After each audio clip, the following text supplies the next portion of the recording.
यहाँ प्रभु यीशु मसीह के चरणों में रात की प्रार्थना, नाइट प्रेयर दी गई है। रात्रिकालीन प्रार्थना। हे स्वर्ग में विराजमान हमारे जीवित पिता परमेश्वर, मैं इस सुंदर रात के लिए आपका धन्यवाद करती हूँ।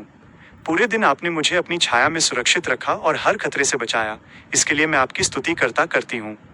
प्रभु, दिन भर में यदि मुझसे मन, वचन या कर्म से कोई भूल चूक हुई हो तो कृपया मुझे क्षमा करें। मैं अपने हृदय को आपके चरणों में रखती हूँ। अब जब मैं सोने जा रही हूँ तो अपनी पवित्र उपस्थिति मेरे कमरे में होने दें। वचन के अनुसार मैं शांति से लेट जाऊंगा और सो जाऊंगा, क्योंकि हे यहोवा, केवल तू ही मुझे निडर रहने देता है। भजन संहिता 4:8। मेरे परिवार, मित्रों और प्रियजनों को अपनी सुरक्षा में रखें। हमें डरावने सपनों और अंधकार की शक्तियों से बचाएं। अपनी मीठी नींद और विश्राम हमें प्रदान करें, ताकि हम कल सुबह आपकी नई दया के साथ उठ सकें। सब कुछ आपके सामर्थी हाथ में सौंपती हूँ। ये प्रार्थना हमारे उद्धारकर्ता प्रभु यीशु मसीह के नाम से मांगती हूँ। आमीन। सोने से पहले मनन के लिए कुछ वचन। भजन संहिता 91:11। क्योंकि वो अपने दूतों को तेरे निमित्त आज्ञा देगा कि जहाँ कहीं तू जाए वे तेरी रक्षा करें। नीति वचन 3:24। जब तू लेटेगा तब तुझे भय न लगेगा, और जब तू सोएगा तब तुझे सुख की नींद आएगी। प्रभु आपको शांति भरी नींद प्रदान करे। जय मसीह की। और फरीसियों और सदूकियों ने पास आकर उसे परखने के लिए उससे कहा कि हमें आकाश का कोई चिन्ह दिखा। उसने उनको उत्तर दिया कि सांझ को तुम कहते हो कि खुला रहेगा क्योंकि आकाश लाल है, और भोर को कहते हो कि आज आंधी आएगी क्योंकि आकाश लाल और धुंधला है। तुम आकाश का लक्षण देखकर भेद बता सकते हो, पर समयों के चिन्हों का भेद नहीं बता सकते।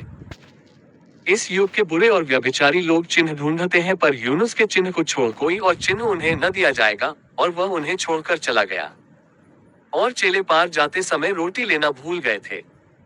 मत्ती अध्याय 16 के ये वचन बहुत ही गहरे और शिक्षाप्रद हैं। यहाँ प्रभु यीशु मसीह के संवाद और उस समय की परिस्थितियों को समझने के लिए कुछ मुख्य बिंदु दिए गए हैं। 1. बाहरी चिन्ह बनाम आत्मिक समझ।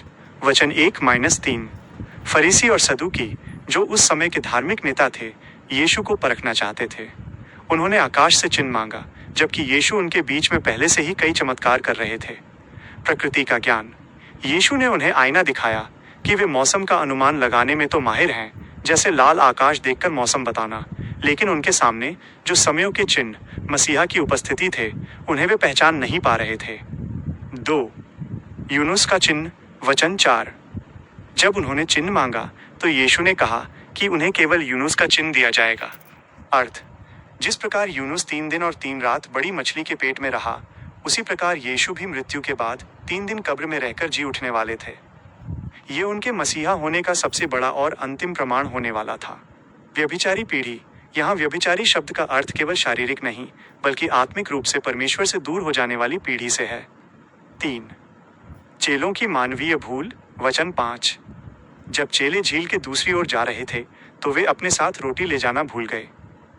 ये उनके मानवीय स्वभाव को दर्शाता है कि वे अक्सर भौतिक चीजों, रोटी की चिंता में पड़ जाते थे, जबकि वे जीवन की रोटी यीशु के साथ थे।